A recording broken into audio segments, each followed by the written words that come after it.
আত্মা ঠান্ডা করার মতো আরেকটা রেসিপি নিয়ে চলে আসলাম, বাচ্চাদের খুবই পছন্দের একটা খাবার। তো চলুন কথা না বাড়িয়ে রেসিপিটা শুরু করা যাক।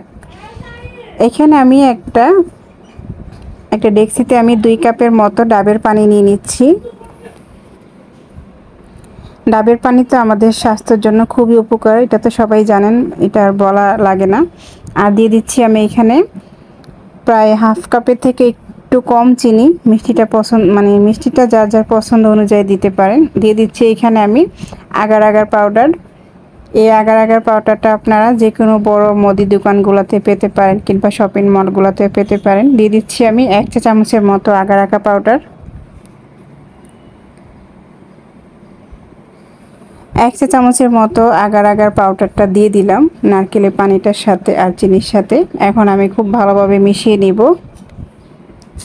এই প্রচণ্ড গরমে আপনারা যদি বাচ্চাদেরকে ঘরোয়া পরিবেশে কিছু বানিয়ে খাওয়াতে চান তাহলে অবশ্যই বলবো আমি এই রেসিপিটাও আপনারা রাখতে পারেন আপনাদের যে কোনো খাবারের সাথে। বাচ্চারা কিন্তু এরকম খাবারগুলো পছন্দ করে। তো চলে আসলাম এখন আমি রান্নাঘরে, চুলাটা ধরিয়ে আমি এখন ডাবের পানিটা জাল করে নিচ্ছি। আর এইখানে আমি কিছু নারকেল কোরানো নিয়ে নিয়েছি, ডাবের থেকে যে নারকেলটা পেয়েছি আমি সেই নারকেলটাকে একটু ডিজাইন করে আমি কেটে নিয়েছি, একটু সুন্দর লাগার জন্য আর কি। বাচ্চারা কিন্তু কালারফুল কিংবা একটু ডিজাইনার জিনিসগুলো খুব পছন্দ করে, তাই না? আমরাও কিন্তু পছন্দ করি। তো যাই হোক, আমি একটু চেষ্টা করলাম আর কি একটু সুন্দর করার জন্য। আপনারা আপনাদের পছন্দ অনুযায়ী কিন্তু নারকেলটা কুড়িয়ে কিংবা যেভাবেই খুশি দিতে পারেন। তো এখানে আমি একটা কেক মোল্ড নিয়ে নিলাম, আপনারা যে কোনো বাটিতে বসাতে পারেন। প্রথমে আমি যে নারকেলগুলোকে আমি একটু ডিজাইন করে কেটে নিয়েছি সেইগুলো বসিয়ে দিচ্ছি।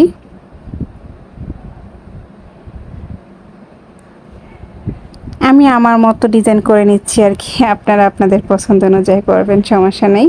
কিন্তু রেসিপিটা অবশ্যই খাওয়াবেন, বাসায় বানিয়ে বাচ্চাদেরকে নিজেরাও খাবেন।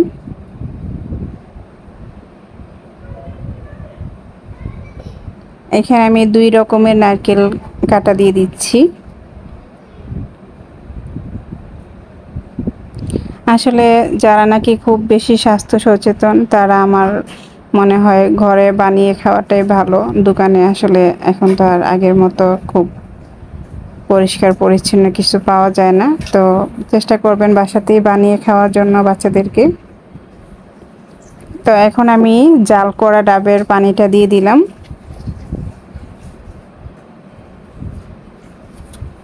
এখন আমি এটাকে রেখে দিব, ফ্রিজে রেখে দিব, নর্মাল ফ্রিজে আধা ঘন্টার মতো। আধা ঘন্টা পরেই কিন্তু এটা বসে গিয়েছে। চলে আসলাম, ফ্রিজে রেখে দিয়েছিলাম আমি আধা ঘন্টার মতো, এখন চলে আসলাম মোল্ড আউট করার জন্য। তো আমার একটু ভুল হয়ে গেছে, যেহেতু আমি এটাই প্রথম বানিয়েছি, এর আগে বানাই নেই কখনো। তো আমার মতো ভুল আপনারা কেউ করবেন না। ভুলটা হচ্ছে এই জায়গায় আমি ডাবের পানিটাকে একটু বেশি জাল করে নিয়েছিলাম, তার কারণে চিনি শিরাটা শিরা শিরা ভাব চলে আসছে। তো আপনারা বেশি জাল দিবেন না, শুধু একটা কিংবা 2টা বলক আনালেই চলবে। তো আমার ডাবের পুডিংয়ের কালারটা একটু অন্য